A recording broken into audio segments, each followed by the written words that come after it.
I woke up today and it was 47 degrees. Yeah, about to be that time, baby. Can you smell it? The smell of pumpkins, the smell of witch's brew wine that you shouldn't be drinking as much as you are, but you are. Michigan fall, where everything smells like apple orchards and apple cider donuts. It is time.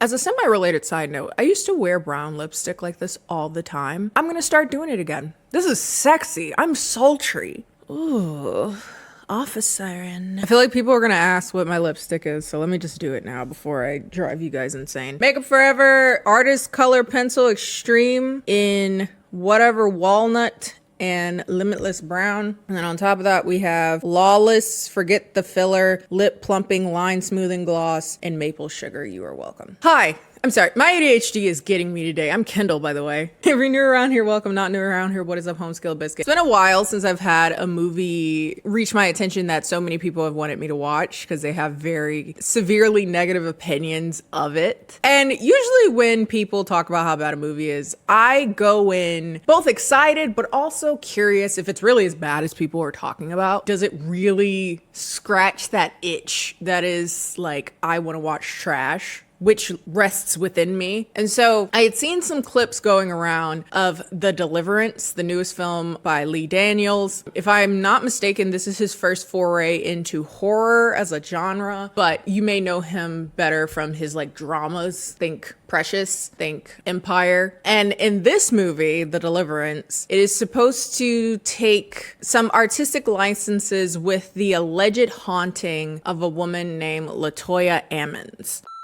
Everyone, this is Admiral Kennie, and today's video is sponsored by Mint Mobile, who has been a godsend. My internet has been acting so wonky over here for some reason for the last few weeks, and the only thing that's keeping me sane is my 5G unlimited data via Mint Mobile. It is coming clutch, it's fast, it's reliable, it's consistent, and it's also incredibly affordable. Because Mint Mobile doesn't have brick and mortar stores, they're able to keep their service incredibly affordable. That, along with bulk buying or paying in advance instead of going month to month, as well as customizable family plans, you're able to save loads while still being able to use the reliable coverage on the T-Mobile network. You can choose a data plan that fits for you and your data usage, so you're not wasting money on data that you don't use. You can do 5, 15, or 20 gigabytes, or you can go all the way to the unlimited if that works best for your needs. All of the plans include unlimited text and calling and data on the nation's largest 5G network, as well as free calling to Mexico and Canada. It has great coverage. It worked out when I was in the farmlands of Michigan, which is where I thought it would be an issue, but it actually worked swimmingly. And it was also super easy to sign up for and switch over from my old carrier. All you have to do is get a SIM card. You can even get an eSIM card. It's just through your email, they send it that way, and then you can keep your same phone number as well as your contact list, so it's easy to switch over. It's not super cumbersome, and if you need any help, you can talk to their service team, who's actually very, very helpful. So if you would like to check out Mint Mobile, feel free to click on the link down below or the QR code floating somewhere over my noggin to get the unlimited plan for only $15 a month for 3 months. This offer is available for new customers. So again, that's $15 a month for 3 months. The unlimited plan, baby. You're welcome. Big thanks again to Mint Mobile for sponsoring today's video. Now let's get on to the debauchery. If you're unfamiliar with the case, the haunting, the exorcism of Latoya Ammons, it's a story that came to light in 2014 in the Indy Star about a woman recalling the haunting of her family. The movie takes on some of the alleged events that had happened to the family when they moved into a new home. Think Amityville Horror. There was an infestation of flies that could not be killed no matter how many they killed. Children levitating, demon possession, you know, hearing voices in the wall, yada, yada, yada. You know the drill. Supernatural horror, ghost stories, yada, yada, yada. Haunted house. Ooh. And these would be corroborated by, of course, Latoya herself, as well as her mother, Rosa Campbell, who said that these things happened as well. They would be investigated by police and doctors. And I've heard mixed messaging around how much they corroborate these stories of supernatural levitation and demons and yada, yada, yada. Spooky ooky. Now, if you're new to my channel, I am not a huge supernatural horror bitch. I love horror, but I'm definitely more inclined to be more interested in the horrors that exist within the human psyche. I find humans, just as they are, to be the most terrifying thing to walk this planet, really. They have the capacity for such unspeakable horror unto other humans and living things. So honestly, the concept of supernatural, like having to go out of the confines of people that you can see any day walking the street, doesn't really do it for me. And I'm not really like a big believer in ghosts and the supernatural. I find the idea of it, vaguely fascinating. But again, humans are much more terrifying to me. Just the ones that you see and hear the stories of terrible things that they do. And though I don't particularly believe in ghosts, I do firmly believe in mental illness. Shout out mental illness. Hey, shout out mental illness. Shout out mental illness. Dude, if you've got a mental illness, like, turn up, dude. And the doctors that heard about their story would write down things about auditory hallucinations and delusions and whatnot. And I think mental illness combined with religiosity and staunch Christian belief, it doesn't shock me that not one, but possibly everyone in this home could be suffering from some type of collective psychosis. And then to tell other people that there's ghostly things going on, suddenly anything weird that happens is attributed to a ghost or the supernatural or whatnot, the machinations of some trickster demon or whatnot. I don't, whatever. But in taking some of the components of that original story, I did find that there were certain creative choices that I would find particularly interesting in this movie, even though the subject matter admittedly would not really be my thing. One, Monique is in it. This isn't her first foray into horror as a genre, but this is the first thing I've ever seen her in. Also, it's Monique and Lee Daniels coming together again, so I was curious if there would be any of those components of like abuse from Precious, honestly. I've never seen Precious. It just sounded like it would really bum me out, so I just never did. But, they're together. I've also heard this movie kind of referred to as like Precious meets The Exorcist, which, interesting as a concept. So, And then, of course, I had seen certain scenes going around, particularly the nappy scene. It has, done the rounds in my particular social circles, and I was curious if context would make that any better. It doesn't really, but it does a little bit, but it's still, okay. How should I put this? This movie falls flat in a lot of ways. It's a very formulaic story in regards to like the horror aspects of it. It's very cut and dry. If you've seen Amityville Horror, if you've seen any other haunted house movie with the soul haunting the house and weird things happening in the house. The aspect of combining like a family drama with it, I was interested in, a la Hereditary. I've vocalized my issues with Hereditary. We're not going to deny that it's a very good family drama, and we're not going to deny that it's a very good horror movie. It performs both of those things very well. And the concept of doing that combination with a majority black cast was appealing to me. It did not do a good job. Spoiler, it did not do a great job really in any of those respects as a horror movie or a family drama. There's definitely moments in family drama that it excels more. It does struggle with making me feel particularly invested, particularly in our main character. There's also the aspect of the religious component in like religious horror and combining that with family trauma and whatnot, which also, if you guys are new to me, I have history with the church and I have a lot of opinions about the church. So I was curious how that would all combine. That also was kind of flat and oddly prescriptive, which I found very alarming. Honestly, when it all boils down and we take away the family drama and we take away the horror, it's actually possibly on accident a Christian horror movie, or at least that's how I'm reading it. So, a mess. Despite the nappy scene, somehow it's still a Christian horror movie. And just overall, a very perplexing film in its entirety. Just a lot of choices. In casting, in pacing, in conclusion. Shit was weird. Also, I feel like this color makes my teeth look super white. I have been whitening my teeth as well, so that might be it as well. But just like the contrast. Hell yeah. If you want to hear me talk about this movie so you don't have to watch it, because I assume that's why a lot of you have been asking me to watch it, here you go. This is the Deliverance 2024. So the film opens with a title card that reads, "I need forgiveness for my sins, but I also need deliverance from the power of sin. I need forgiveness for what I have done, but also deliverance from what I am. Spoiler alert, this movie is a lot ultimately to be about redemption, I guess, to some degree. But again, that is another aspect that it falls flat on quite a bit. It just has a lot of things that it's trying to do, and it's just really bad at it. I think that's the short and sweet of it. The movie opens with a sort of mural, and it's like a mural of the family, their issues. You can tell a lot about the characters, quote unquote, foreshadowing about them and their problems in the dynamic of their family. It was giving very, again, bringing up Hereditary, it felt very much so like the dollhouse aspect of it, which again, I do recognize that there was some thought in the movie being made, maybe in reference to other film, but my God. Anyway, so it's 2011. A family moves into a new home in Gary, Indiana, and there is a mother. Her name is Ebony. She is there with her mother named Alberta. Almost forgot her name. And they have 3 kids. Nate, the oldest son, Shantae, the middle daughter, and Dre, the youngest son. And Dre is actually painting in his room when we pan out and see how the movie begins. Everyone is doing a part to refurbish and to make the house their own. Apparently there is a father, a husband in the equation, but he seems to be off screen, and he's referenced pretty often, but he seems to be out at war in Iraq. So that's what's going on there. That's the family. Pretty quickly, we can tell that there is an association with this family and the church, primarily in how Dre paints a giant church in his mural that he's putting on the wall, but he is notably not at church. There is a church service going on right now that Grandma Alberta, played by Glenn Close.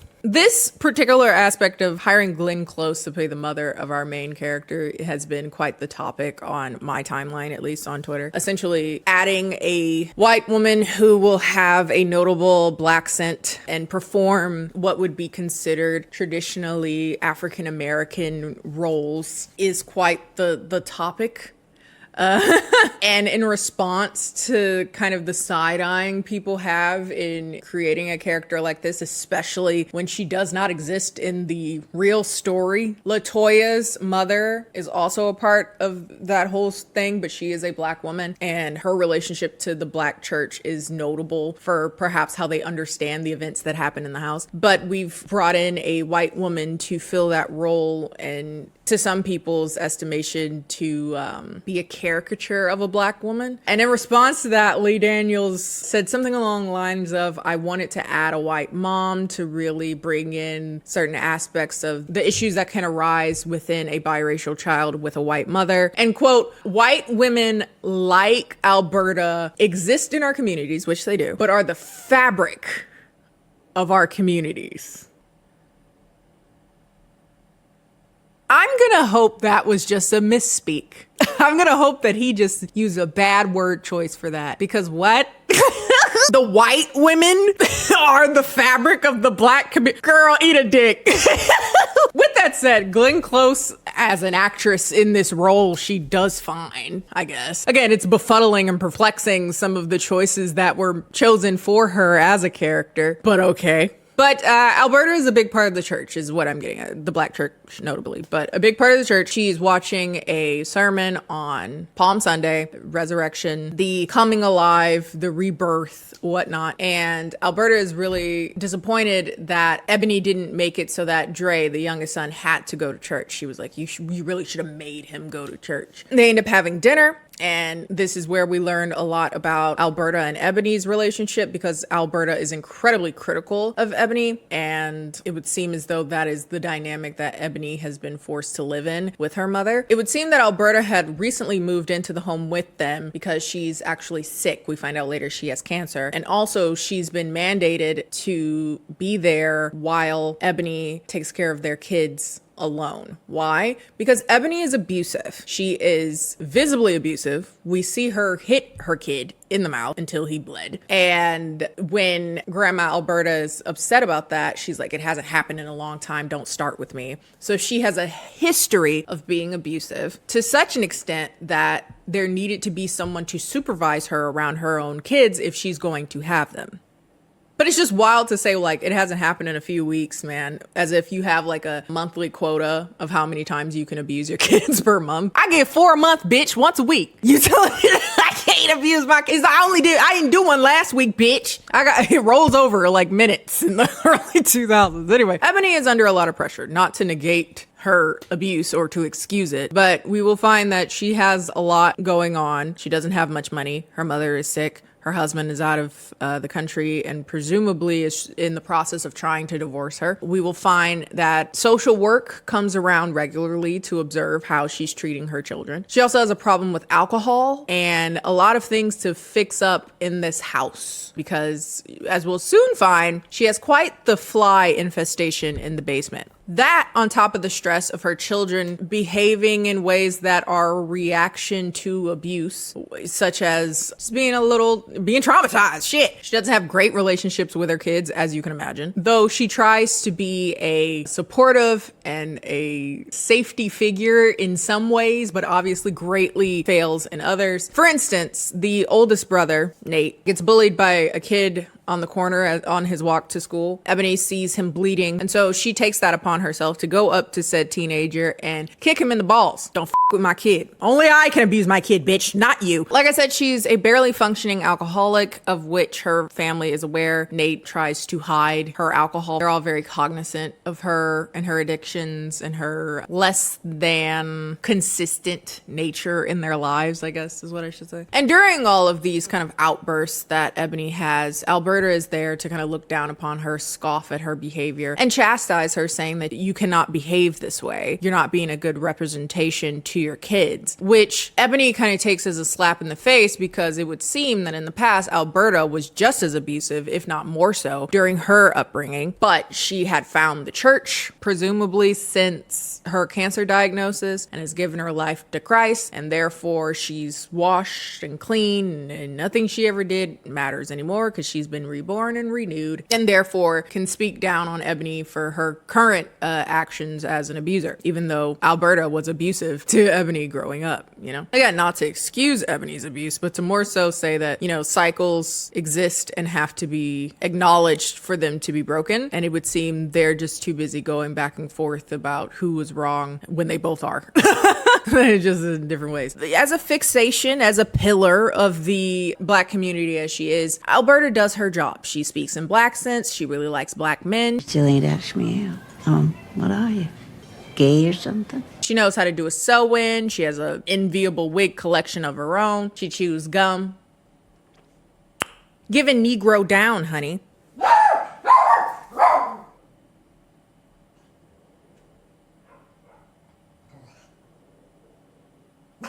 So again, more things are going on with these traumatized kids. Dre is speaking to an imaginary friend named Trey. Ebony doesn't have enough money to buy Shantae a phone for her birthday. And on top of all of that, they have a pesky demon hole in the basement. She don't know that yet, but she is hearing weird sounds and footsteps and, you know, I mean, I guess ignore that this is an old house and old houses just creak, but, you know, demon. So yes, like I said, Alberta has cancer. And around this time is when she finds out that her Medicaid has actually not been paying for her chemo. It's actually been Ebony out of pocket because her Medicaid doesn't cover her treatment anymore. So I guess this is meant to be like an example of, like, you know, everything not being black and white. Ebony isn't all bad and she's not all good. She's a person with a lot of trauma, you know, implements and subjects her family to that same trauma. But I will find that in an effort to make her a more sympathetic character, bitch just annoying to me, but all right. Like, I understand. I do understand you have trauma, but I know too many that have horrible upbringings who don't beat their kids. I'm sorry. That's not an excuse to beat your kids. Like, I don't give a Anyway, speaking of which, actually, going back to her beating her kids, she tries to confront Nate for hiding money along with the alcohol of hers that he had hidden from her. And he admits that it's money that he's been saving from their father, who's been sending it over so that he can get away from Ebony. She takes that incredibly well, as in no, she doesn't. She slaps him, which makes him retaliate, which knocks her to the ground, which makes her retaliate stronger. And only when Dre comes down trying to break them up and ends up hurting himself in the process does she stop Later, after she's calmed down, she's like, please forgive me and don't leave. We need you here, blah, blah, blah. You know, the emotional and mental side of the abuse cycle. But she's like, don't leave. I'm trying. Bitch, where? I ain't seen her do one thing to attempt to be a better person. At one point, I'm getting ahead of myself because this is the crux of the movie, is that she's a shit parent. She's a terrible, abusive parent. And the moments when she's like talking about what she's doing to help her kids, she'll say like, I bought you a phone. I let you paint on your walls. And it's like, bitch, you're physically abusive. You're missing a whole crux. I'm sure they would prefer not a phone versus you beating them, but okay. Soon they will discover that the flies that are coming from the basement are from a dead cat. And when the animal pest control guy comes, he says, yeah, I can clean it up for $60, which she doesn't have the money for, but luckily Nate does. So he gives that money over to help with that. Remember I said she's not a great person, right? So the guy's leaving and he incidentally is Asian. So she says to him to fry up the cat with some soy sauce. Now go home and fry that shit up with some soy sauce. What am I supposed to feel for this person? I get that this movie is supposed to be redemptive, but she don't be less racist. She don't meet him later and is like, oh, I was really racist and I shouldn't have been racist. No, bitch, she's terrible. She's abusive to her kids. She's abusive to everybody around her. She's a bad mother. And she's racist. Social work comes to the house, incidentally, doing their routine checkups with her. This is Monique. She plays a social worker named Cynthia. It would seem as though this routine checkup had come from the father who was in Iraq because he feared his children being left with her. Apparently, they were in the midst of a separation custody thing, and in the middle of that, he got called away to Iraq. So as a stipulation of her keeping the children, CPS has to pop in periodically. When she gets there, the kids have bruises and unexplained pain. Now, we on camera, unless I missed it, don't see how they got these bruises and pain. But being that we have seen her abuse her kids, what we're supposed to, the first thought is this definitely ghosts. No, like you beat your kids. Also, as a side note, Alberta seems to be particularly antagonistic towards Cynthia. She's always like silently belligerent whenever she's around, you know, just grimming the out of her. But I don't know, I feel like if you're here to protect the kids, maybe you shouldn't be upset at the woman who's come to help protect the kid. I don't know. Also, on top of Cynthia, there seems to be another woman who is looking at the house, keeping an eye on the house, and they assume that she is with social services as well, but we will come to find out that is not the case. Dun dun dun. Shantae has a birthday party that was smaller than expected, but she did get that phone that she wanted, so good for her. This is a complete side note and does not matter in the grand scheme of things. But I realized that the main character, the main actress, in some lighting, she looks like Rihanna. Like, not exactly the same, but if you told me that was her sister or her cousin or something, I would believe you. They look vaguely related. Are they related? Am I gonna look it up? No, but I'm just gonna put her in my mental Rolodex as Rihanna's cousin. Okay. Anyway, at the party, she gets very drunk, like inappropriately drunk. And it's another example of like, even when she does show up for her kids, she lets them down promptly after. And now is not a good time to be belligerently drunk because Dre is talking to people, talking to spirits. Trey that lives in the basement. Eventually, who knows why, children making noise, whatever. She hears banging and she goes up to abuse her kids. But this time it seems to be worse than usual. And for some reason, she doesn't remember it. Now, I don't know if this scene is supposed to insinuate that Ebony was taken over by an evil spirit and she doesn't remember beating the wall with the baseball bat, or I'm supposed to believe that some evil spirit took over her body this specific time she went to go abuse her kids. But I guess I'm supposed to be sympathetic to her because she's like, I don't know what's going on. I don't know what's going on. Girl. But after that, it would just seem that incrementally the kids start acting weirder and weirder and weirder. They go back to school. Nate starts uncontrollably laughing at the thought of someone dying of AIDS. Shantae periods on herself in choir just on the floor. And Dre poops himself and throws it at the teacher. And we see the boo-boo... We see the boo-boo make contact, like her mouth was open. She's like, ah! I know I could never be a teacher. That day, I'm not giving no 2 weeks. I'm just not coming back. Y'all can eat my ass. I am not coming back. all these kids. But I will say, of these 3 weird things, the only one that wasn't that weird to me was Shantae. What is she, like 12? On her period. She's probably like, I don't know what's going on. Could be her first one. We don't know. So after these strange developments, the kids get sent to the hospital immediately for a psych evaluation. And when they get there, the psychiatrist is like, they seem fine. And Ebony is like, my child ate his own shit today. We didn't see that. And I'm happy we didn't. Maybe that's the part of the like uncut version, the director's cut. I don't need to keep it. You can keep that shit, but I don't need to see it. She's like, nah, they okay. And so she's like, y'all not giving a about my kids. They're obviously going through something right now. What the And I was like, maybe this is a part of the like uncontrolled emotional regulation that they feel, you know, from being abused. So the psychiatrist brings up like, what about them bruises? You gonna talk about that? But eventually the psychiatrist is like, maybe you should calm down, Ebony, because considering your kids are under some stress, obviously, from the move or I don't know, maybe the abuse. That may be them acting out in regards to that. And if you pop off in the middle of these people who already think you're abusive because you are, that's not gonna help. What are you doing? Nothing. I'm just getting comfy. She has such a hard life. Oh my God. Anyway, after leaving the hospital, Alberta is like, calm down before they take your kids away. And Ebony's like, why didn't you support me? You should have supported me. You want to act like you all down with but when it's time to be down with you're not down with me. Bitch. Oh, I hate that throw up the fists when they did some up shit. And they're like, well, what happened to people supporting the black man usually? It's usually not in this context. But in this context, you white mom, you want to be down with you a bunch of black men, but you're not down with me when I abuse my children.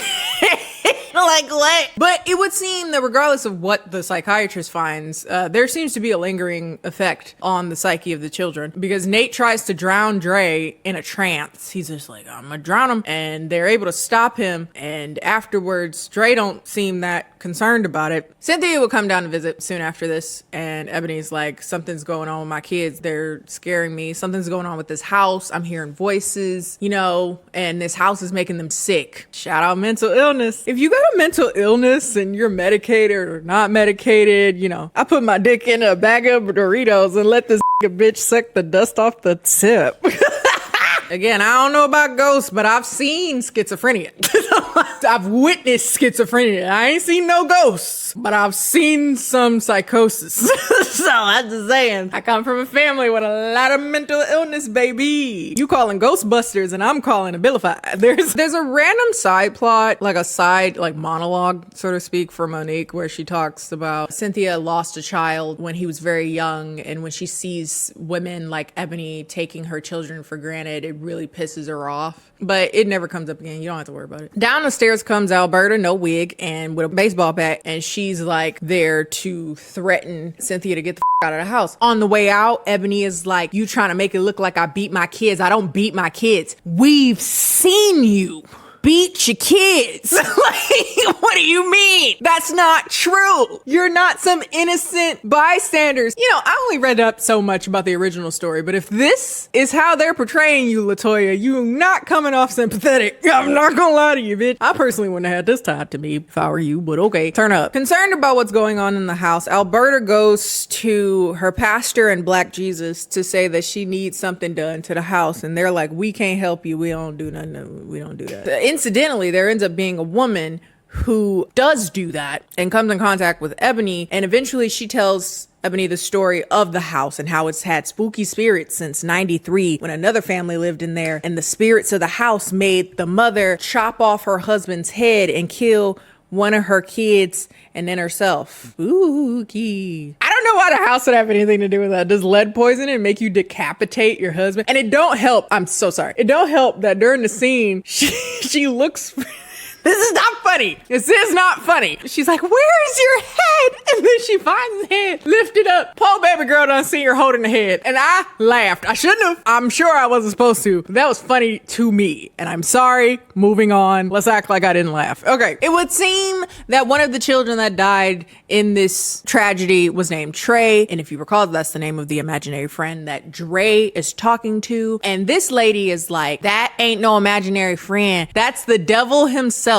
But then she also says that it's one of the angels that came down with Lucifer. She don't know who it is. Like, She really don't. She couldn't. Because she's like, it's the devil himself. No, wait, it's one of the devil's helpers, also known as a demon, also known as the bringer of death and the collector of children. And it's like, what the are you talking about? Oh, I'm sorry. But Ebony leaves, not listening to this woman, you know, chalking it up to just religious insanity. When she gets home and finds that her mama dead, killed by a demon, I guess, the cross is on fire in the home. That's when she said, obviously, there's something ooky, spooky, ghost rookie afoot. I always feel like somebody's watching me, and I got no privacy. Maybe it's just a dream.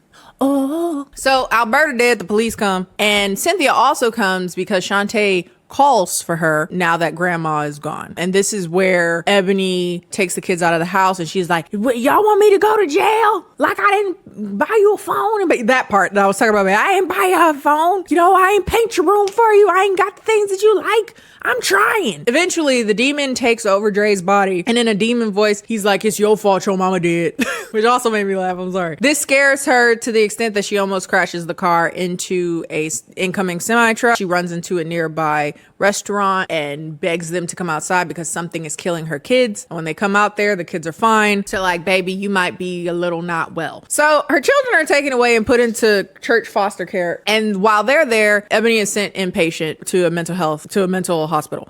And on her last leg, she ends up calling the lady that says she can cast out spirits and shit when she gets out. So she gives, again, some vague lore. The lady gives some vague lore about the house that, you know, one of Lucifer's demons have possessed Dre, and like he's trying to possess her other children through Dre. He preys on the weak. And I guess until she trusts in God enough, he'll keep wreaking havoc on her family. Oh boy. Okay. And then Ebony is like, you know, I've prayed to God and asked for his help before and he didn't help me. And this is in reference to apparently while she was growing up, she was being assaulted by men that her mother knew. I don't know if it was her father or just men that she like brought around, but she was getting assaulted and she would pray to God and nothing would happen. So she had lost faith in God essentially. But basically she's like, well, have you considered that he loves you? God loves you or whatever. And if you give your life to Christ and don't have fear, you can cast the demon out. You see what I meant?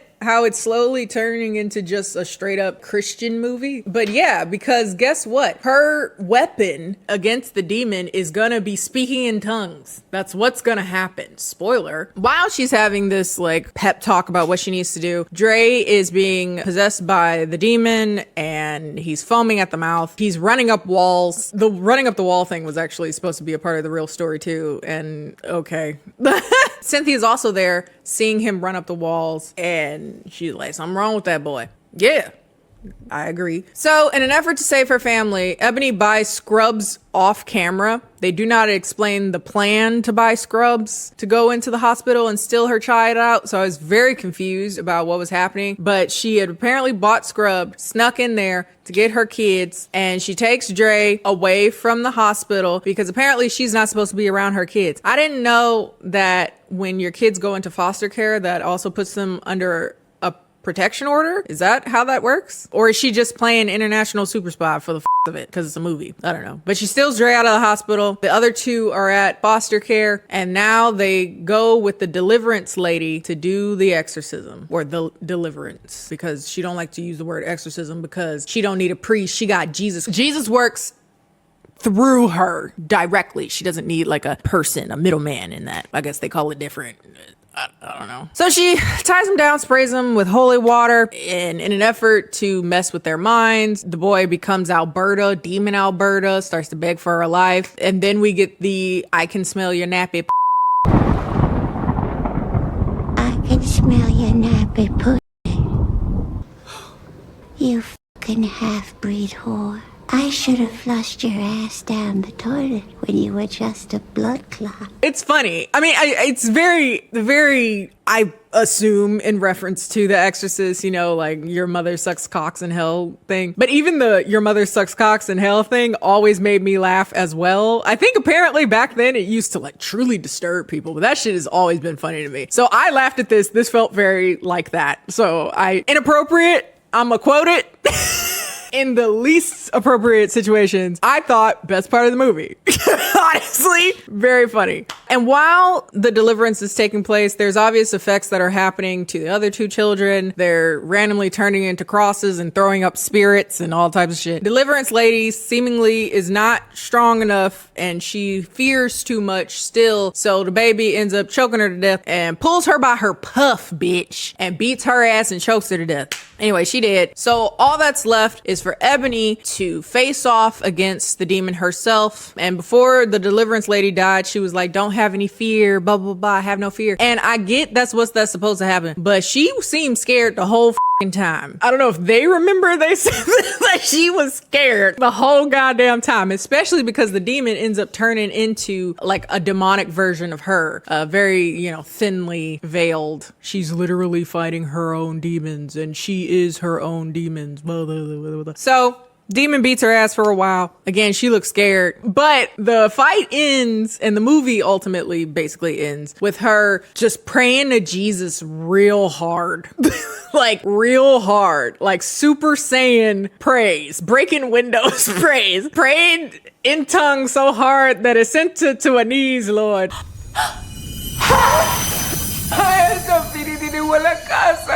And she went to shamalabadabadabada, and the winds came in and the demon was sent back to hell through the hole in the ground and the day is saved.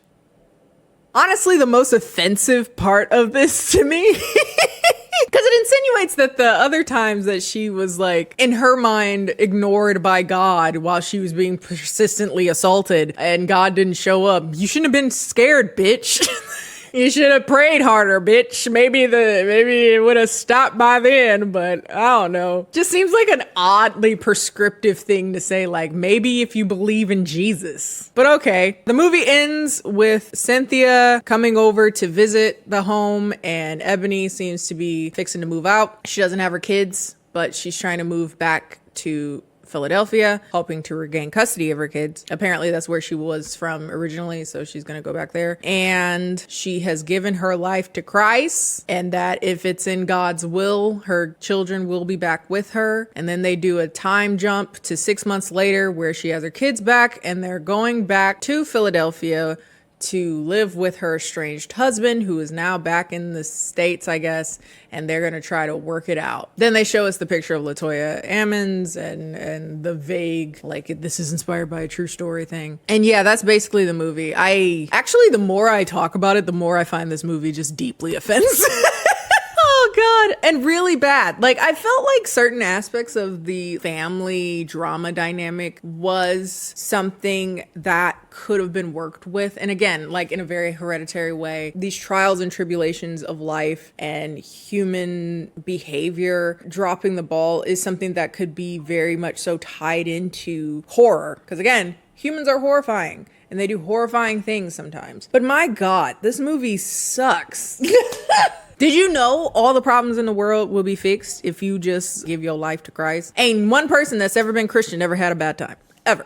Never. Not one died. Not one was assaulted. Not one was lied to. Not a bad thing ever happened to a Christian. And you should know that. And if anything bad happens, it's because you didn't pray hard enough and you were afraid. You let fear come in. Because that's why the deliverance lady says that she died. She was like, I let fear come in. Damn.